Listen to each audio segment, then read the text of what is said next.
ಮಾತಾಡ್ತಾ ಇದ್ದೀನಿ. ಈ ಮುಂಚೆ ನಾನು ರಾಘು ಶಿವಮೊಗ್ಗ ಸರ್ ಜೊತೆ ಕೆಲಸ ಮಾಡಿದ್ದೀನಿ. ಅಂಡ್ ರಾಘು ಶಿವಮೊಗ್ಗ ಸರ್ದು ಡೈರೆಕ್ಷನ್ ಮೂವೀಸ್ ನೋಡ್ಕೊಂಡು ಬಂದ್ರೆ ಚೂರಿಕಟ್ಟೆ ಆಗಿರ್ಬೋದು, ಪೆಂಟಗನ್ ಆಗಿರ್ಬೋದು, ಎಲ್ಲವೂ ಕೂಡ ಯುನೀಕ್ ಆಗಿರುವಂತದ್ದೇ. ಸ್ವಲ್ಪ ಈ ಥ್ರಿಲ್ಲರ್ ಇರುವಂತದ್ದೇ, ಕಾಡಿಗೆ ಸಂಬಂಧಪಟ್ಟಿರುವಂತದ್ದು ಅಥವಾ ಥ್ರಿಲ್ಲಿಂಗ್ ಆಗಿರುವಂತದ್ದೇ.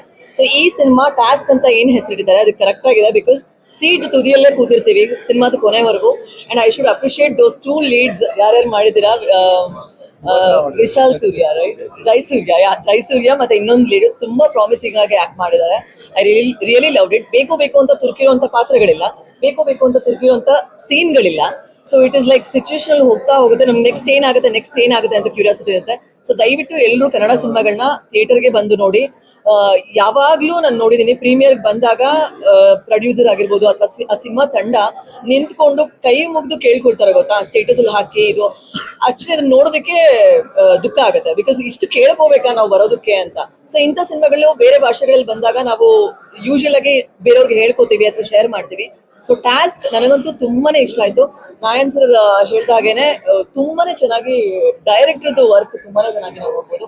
ಅಂಡ್ ಮೇನ್ 2 ಲೀಡ್ಸ್ ಯಾರು ಮಾಡಿದ್ದಾರೆ ಅಂಡ್ ಯಾರು ಅಷ್ಟೇ 100% ಕೊಟ್ಟಿದ್ದಾರೆ ಕಲಾವಿದರೆಲ್ಲ. ಸೊ ದಯವಿಟ್ಟು ಟಾಸ್ಕ್ ಅನ್ನೋ ಸಿನಿಮಾನ ಥಿಯೇಟರ್ಸ್ ಅಲ್ಲಿ ನೋಡಿ. ನಾನು ಕೂಡ ಒಂದು ರೀಲ್ ನಾನು ಶೇರ್ ಮಾಡ್ತೀನಿ ನನ್ನ ಸೋಷಿಯಲ್ ಮೀಡಿಯಾದಲ್ಲಿ.